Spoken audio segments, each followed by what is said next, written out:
On 14 April 1945, as the sun began its descent over the rugged Apennine Mountains of northern Italy, the Brazilian Expeditionary Force was all set to deliver what would prove to be one of the final and most decisive hammer blows against German military resistance in the entire Mediterranean theater of World War II. The Brazilian soldiers, known throughout the theaters of war and among friend and foe alike by their distinctive emblem of a serpent smoking a pipe, the smoking snakes, or cobras fumantes, as they were called in Portuguese, had traveled thousands of miles from their tropical homeland to fight in a war that many influential observers and political leaders in Brazil had doubted they would ever truly join. Yet here they were, now hardened veterans who had been tempered in the fires of prolonged combat. They had arrived in Italy in September 1944 as a largely untested force, composed of soldiers who had received their military training in Brazil on equipment and under doctrines that were often outdated and unsuitable for modern mechanized warfare. Naturally, there had been considerable skepticism among American commanders who witnessed these new arrivals about whether the Brazilian soldiers would prove capable of functioning effectively in modern combat conditions. But through the long winter months of 1944 and into the spring of 1945, the smoking snakes had proven themselves, time and again, to be among the finest and most determined fighting units that the Allies had deployed anywhere in the Mediterranean campaign. The story of how Brazil came to send an expeditionary force to fight in Italy in World War II is itself a remarkable tale of diplomatic negotiation, strategic positioning, and the competing interests of powerful nations in the Americas.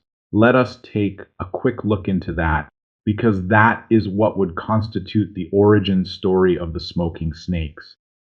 In the decades of 1920 and 1930, Brazil had been oriented toward trade with Germany, importing German-manufactured goods and selling agricultural products, particularly coffee, to German markets.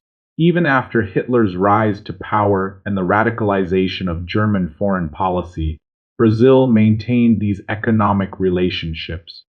However, the entry of the United States into World War II in December 1941 changed everything for Brazil.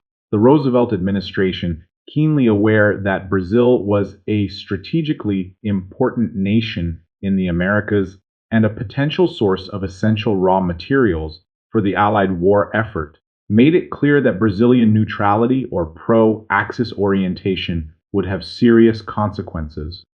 In response, around August 1942, German and Italian submarines attacked Brazilian merchant vessels in a series of incidents that killed hundreds of Brazilian sailors and helped shape a common public opinion in Brazil caught between American pressure and Axis aggression. President Getulio Vargas made the decision to join the Allies. Thus, Brazil declared war on Germany in August 1942, and over the following months, plans were made for the dispatch of a Brazilian expeditionary force to participate in the Allied war effort. However, it took nearly 2 years before the first Brazilian combat troops would actually arrive in Italy to join the fighting. So, we are all caught up in that front. Let us fast forward to April 1945, when the final Allied offensive was beginning to break through the German defenses in Italy. The capture of Montese would be part of the final spring offensive that was designed to penetrate deep into the Po Valley, outflank the remaining German positions, and deliver the final decisive blow to German forces in Italy. Montese itself, a town situated at an elevation of nearly 2,800 feet above sea level in the mountains that dominated the approaches to the Po Valley and to Bologna, represented far more than just another tactical objective to be captured or held. Montese was the last major German stronghold along what the Germans had, on Hitler's own orders, renamed as the Green Line, because the original designation of Gothic Line had been deemed unsuitable for propaganda purposes. Adolf Hitler had feared that if the Allies managed to break through the Gothic Line, the Allies could then use the dramatic name to magnify their victory claims, so he had ordered the name changed to something more neutral and less emotionally charged. For months, German engineers and infantry soldiers had labored to prepare these mountains, transforming them into a formidable fortress of interlocking machine gun positions, carefully sited artillery emplacements, reinforced concrete bunkers and firing positions, observation posts connected by trenches and communication trenches, anti-tank positions, and defensive works that commanded virtually every possible avenue of approach. So, virtually it was an impenetrable fort. The Germans had learned over many months of fighting in Italy that mountainous terrain, when properly prepared and defended by determined soldiers, could often hold back numerically superior forces for extended periods of time. The challenge for the Allies was that capturing such positions required frontal assaults against determined defenders who held the high ground and thus were in a better position to pour devastating fire down on any attacking force moving up the slopes. The Brazilian advance in the previous months had been purchased at considerable cost in blood and sacrifice. The struggle for Monte Castello in the winter of 1944 had seen the Brazilians attack multiple times against firmly entrenched German defenders, before finally succeeding in taking the position in February 1945. The casualties had mounted steadily throughout Operation Encore, the coordinated assault conducted jointly by the Brazilian 1st Infantry Division and the U.S. 10th Mountain Division against the German defenses in the Apennines. By April 1945, the Brazilians had lost hundreds of soldiers, with many more wounded and evacuated to rear area hospitals. Despite all that, they had maintained their discipline, their unit cohesion, and their offensive spirit despite these mounting losses. These soldiers recognized that if they could maintain their combat effectiveness for just a few more weeks, if they could continue to press forward and prevent the Germans from establishing new defensive lines, then victory would be theirs and the long journey from Brazil to Italy would finally have reached its conclusion. Among the thousands of soldiers of the Brazilian 11th Mountain Infantry Battalion were 3 men whose names would become synonymous with valor and human courage displayed anywhere during the entire Second World War. Geraldo Beta da Cruz, a young infantryman serving with the 1st Battalion of the 11th Infantry Regiment. The other 2 were Geraldo Rodrigues de Souza and Arlindo Lucio da Silva. These 3 men had become close comrades, bound together by the shared experiences of combat in the mountains and the knowledge that they depended on each other for their survival. These 3 men were not part of the main assault divisions that were being prepared for the attack on Montese itself. Instead, they had been assigned to a highly dangerous reconnaissance patrol. Reconnaissance patrols in World War II consisted of small units, typically ranging from 3 to 10 soldiers, whose responsibility was to move beyond the main lines of infantry defense and into contested or enemy-held terrain to gather intelligence about enemy positions. This reconnaissance work was vital to the success of large-scale operations. Those who conducted reconnaissance patrols had to move through terrain that might at any moment reveal hidden enemies, had to navigate by compass and landmark in unfamiliar country, and had to maintain constant alertness to avoid being detected and surrounded. Ladies and gentlemen, understand that this was an almost impossible task, which could turn into a suicide mission any second. Anyways, on the night of 13 and 14 April, the 3 Brazilian soldiers set out on their patrol.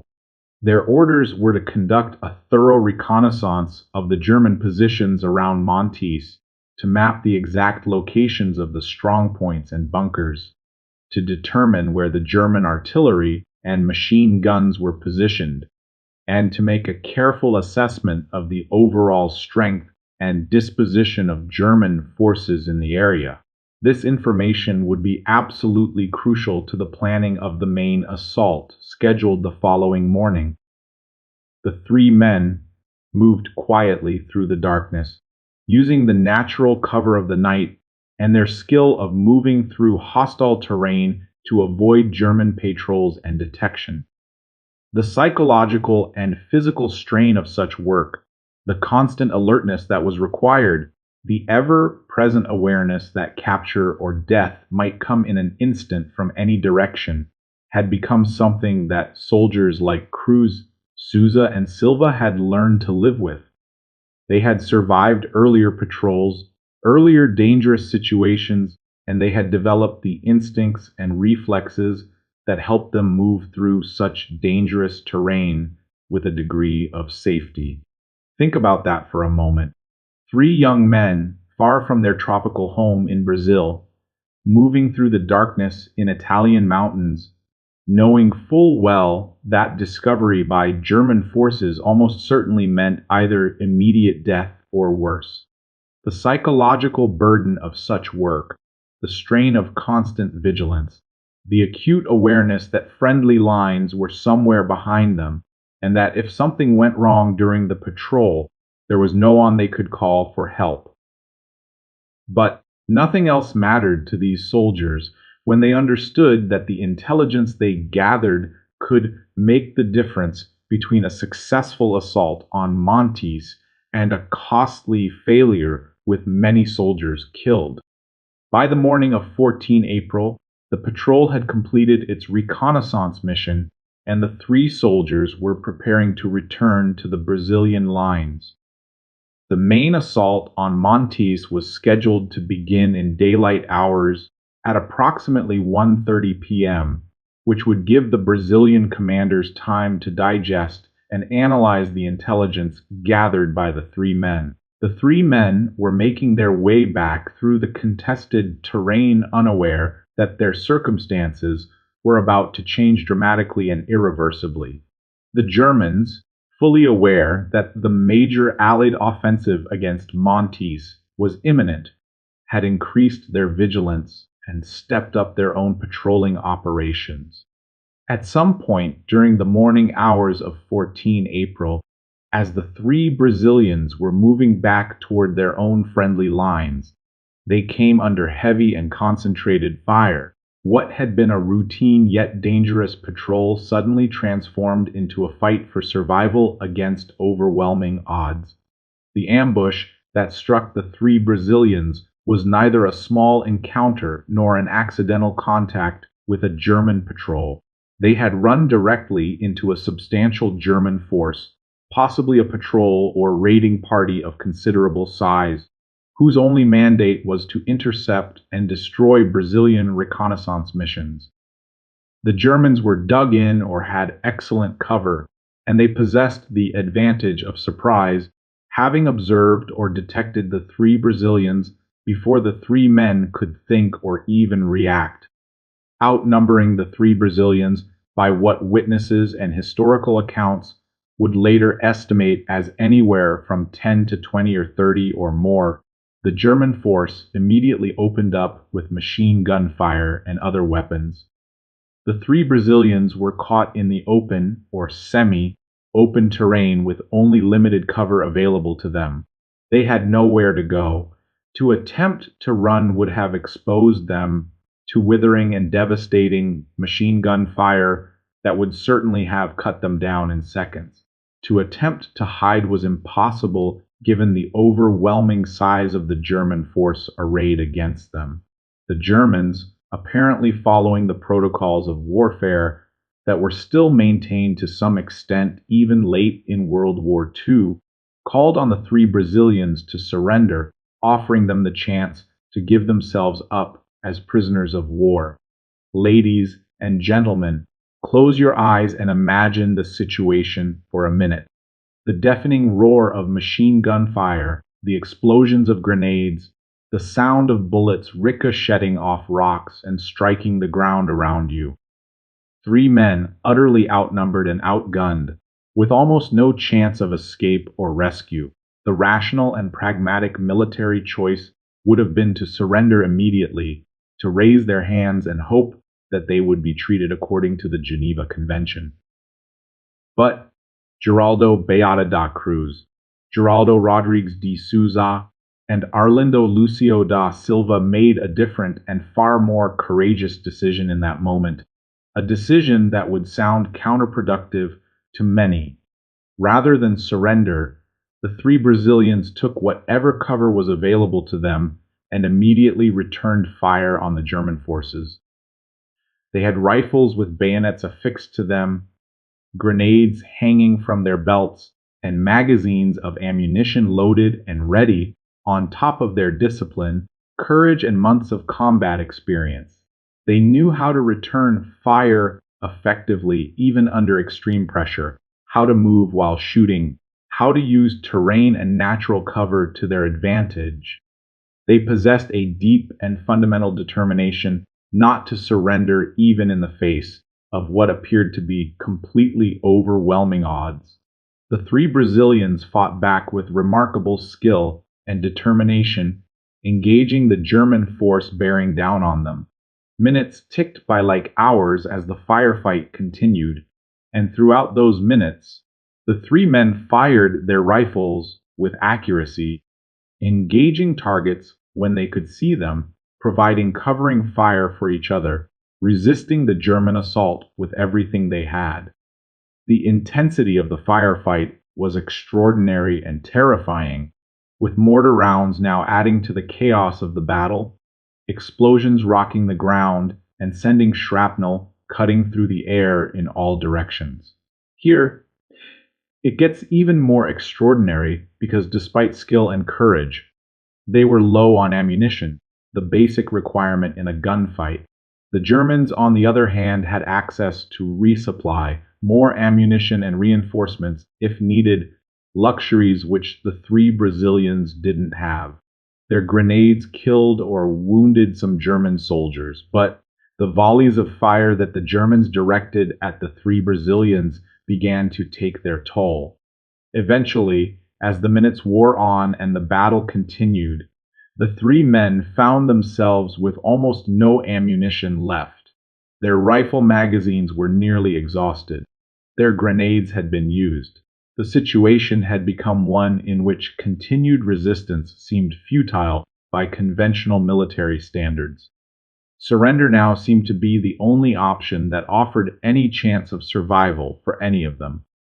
Yet, you need to remind yourself that we are talking about three extraordinary beings here. What happened next was something that would become a legend among the Brazilians and would be remembered and honored even by many of the Germans who witnessed it. When their ammunition had been expended, when they had fired their last rounds and thrown their last grenades, when the situation had become hopeless by any rational military measure, the three Brazilians fixed their bayonets to their empty rifles. They did this with clear knowledge that they were about to charge toward a much larger and heavily armed German force who had all their weapons arrayed directly against them. But they did it anyway, in a moment of extraordinary defiance and courage that seemed to come straight from an earlier age of warfare, from the age of cavalry charges and knights in armor. The three Brazilians charged forward, yelling at the top of their voices, advancing directly toward the German positions, with bayonets fixed to their rifles. The sight was so out of this world that some accounts suggest that the Germans, witnessing this display of courage and defiance, were so profoundly struck by the sheer audacity and bravery of what they were seeing that there was a momentary hesitation, a pause in the German fire as soldiers took in what was happening before them. Three men, armed only with bayonets, charging toward overwhelming firepower, refusing to accept defeat or surrender even in the face of almost certain death. But the pause lasted only a moment, a single moment of recognition before the normal brutality of war reasserted itself. The German machine gunners and other soldiers recovered from their initial shock and opened fire once again. The three Brazilians, Geraldo Beata da Cruz, Geraldo Rodrigues de Souza, and Arlindo Lucio da Silva, fell to German bullets. They were killed in their final charge, struck down before they could reach the German positions. There was no miracle, no sudden reversal of fortune, no rescue by comrades who appeared at the critical moment. Unfortunately, this was not a Hollywood movie, this was real life. The three soldiers died on that mountainside, their bodies falling in the same contested terrain where they had made their last stand. What happened next was remarkable for its fundamental humanity in the midst of the brutality and violence of warfare. The German soldiers, even in the final weeks of a war they were clearly and inevitably losing, recognized something extraordinary and worthy of respect in what they had witnessed: the absolute and uncompromising refusal to accept defeat, the willingness to die rather than surrender, in a way forced the German soldiers to show profound respect for their fallen enemies in a way that was becoming increasingly rare by 1945. They did not leave the three Brazilians where they had fallen. They did not ignore their bodies or mistreat them. Instead, the German soldiers performed an act of military courtesy and honor that would echo through history. They buried the three Brazilian soldiers with genuine respect and care, and over their graves, they placed a grave marker bearing an inscription in German. That inscription read Drei Brasilianischen Helden, which translates directly into English as three Brazilian heroes. It was a recognition from soldiers of one nation to soldiers of another, a recognition that what had been done on that mountainside transcended the normal bitter calculations of war and spoke to universal human values of honor and courage that unite soldiers across national boundaries and conflicts. The news of the three heroes spread quickly through the Brazilian ranks. By the afternoon, when the main assault on Montese was beginning, soldiers throughout the Smoking Snakes knew the names and the story of what had happened that morning. They knew that Geraldo Beata da Cruz, Geraldo Rodrigues de Souza, and Arlindo Lucio da Silva had died on that mountainside rather than surrender. They knew that the three men had charged German machine guns with bayonets fixed. And they knew that the Germans had honored them as heroes. This knowledge seemed to steel the resolve of their comrades and to give them added determination to succeed in the coming battle. At 1:30 p.m. on 14 April, the assault on Montese began in earnest. The 1st, 2nd, and 3rd Battalions of the Brazilian 11th Infantry Regiment launched a coordinated attack against the German positions around the town. They, unlike the three heroes killed in action a few hours ago, had the support of heavy artillery, which sent waves of shells screaming into the German positions and fortifications. They had the support of American tanks and armored vehicles from the 1st Armored Division. They had air support from aircraft and from the Brazilian Air Force pilots who flew their Pinus 47 Thunderbolt fighters in support of the ground troops. And they had something else, something perhaps more important than all the tanks and artillery. They had the memory and spirit of three heroes who had given their lives that very morning on the same ground where they were now fighting. The battle for Montese lasted 4 days, from 14 to 17 April. It was characterized by brutal and intense urban combat, something relatively new to the Brazilian soldiers, whose previous experience had been primarily in mountain and open terrain warfare. The Germans resisted fiercely and stubbornly, using buildings and fortifications to hold back the Brazilian advance. The cost in casualties was heavy on both sides. By the time Montese fell to the Brazilians on 17 April, many soldiers in the 1st and 2nd Battalions had been killed or wounded.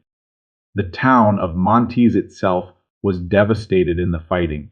Nearly 3/4 of the buildings in the town were destroyed or severely damaged in the intense combat.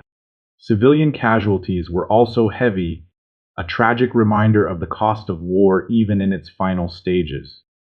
The very people whom the Brazilians had come to liberate from German occupation had suffered heavily in the battle to liberate their town. Yet, the Brazilians held Montese and would keep it. The Germans had lost their last major position in the Apennines. The Gothic Line, or the Green Line, was broken beyond repair. The road to the Po Valley and beyond was now open to the Allies. I hope you watched the full video. If you did, there are more of such forgotten stories I would like to remind the world of. So, consider subscribing to Archive of Wars and sharing it with others. The legacy of the 3 Brazilian heroes reminds us that courage is often most clearly revealed not in moments of triumph or public recognition, but in small and personal acts of defiance performed far from the cameras of history. For more such stories from around the world, kindly support us by ringing the bell button as well. Till I see you next time, have a nice day.